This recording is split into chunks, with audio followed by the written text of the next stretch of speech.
You know, hundreds of students in Spokane are having to stay home because of mumps. There's a mumps outbreak, and health officials say that kids who have not been vaccinated should not go to school. At least 80 people have come down with the mumps in recent weeks. Dozens of them had been vaccinated. So what's up with that? We are nearing the end of the school year, and for some students, it is a race to get caught up. Hundreds of unvaccinated kids were forced to stay home, some for weeks, during the recent mumps epidemic. At last check, mumps reached 326 people in Spokane County, most between the ages of 10 and 19. And to keep the outbreak from spreading, kids who weren't vaccinated had to stay out of class if there was an outbreak at their school.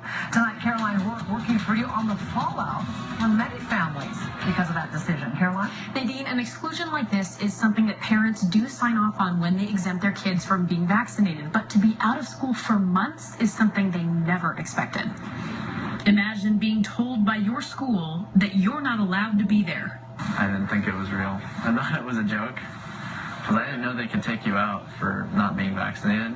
They can. If you choose not to vaccinate your children, you sign an exemption form each school year. I don't mind signing it. I don't mind. A potential exclusion, though it seems unlikely, is one of the things parents sign off on. It's never happened before, so, this was a first. And when it happened, I was like, really? Kathy Storley has vaccinated only one of 12 children, her first. I just read so much, and I know it's a risk. I know that people vaccinate. My mother vaccinated me, but I just think it's the best thing not to. When mumps reached Spokane schools, steps were taken to stop it from spreading. We had a big jump in mumps cases in January and early February, and we instituted exclusions.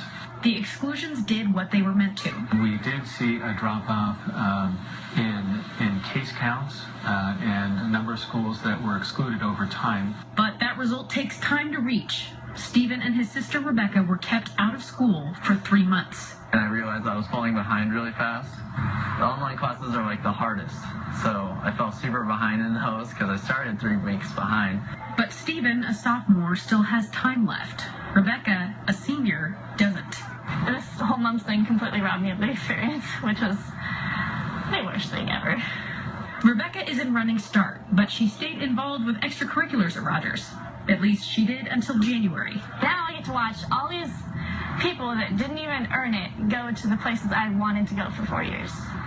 Like, this was my last chance, and I couldn't even experience being a senior. Rebecca and Stephen both say they disagree with the health district's policy. There's nothing wrong with us. We were just out because we don't agree with that vaccinations are the right thing to do. The health district says it's a challenging but necessary decision. We have seen a significant drop in numbers, and we do feel that what we're doing is working in terms of protecting those students who are at risk. Now, Kathy Storley did say that she asked Rogers for help yesterday getting Stephen caught up with those online classes so that he can avoid going to summer school this year and can get back on track for next year. As for the mumps outbreak, the health district says Spokane has gone from around 30 schools with exclusions to now just 2. In 2013, I wrote an article about this, and actually nothing has changed. Memory B cells are inadequately produced by the mumps vaccine when you compare it to measles and rubella. When you do neutralization tests, there are differences, striking differences. So that may also account for the breakthroughs. The question now is, obviously, what do we do about this? I discussed in the paper was developing a new mumps vaccine. Now, that's a frightening proposal because, what are you, how are you going to do that? I do think that it could be done.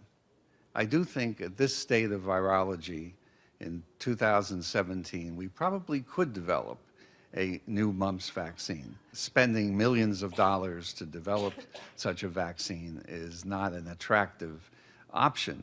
But it should be thought about because, as you said, this is an attack on vaccine confidence. But anyway, I think there are biological reasons why the vaccine is failing.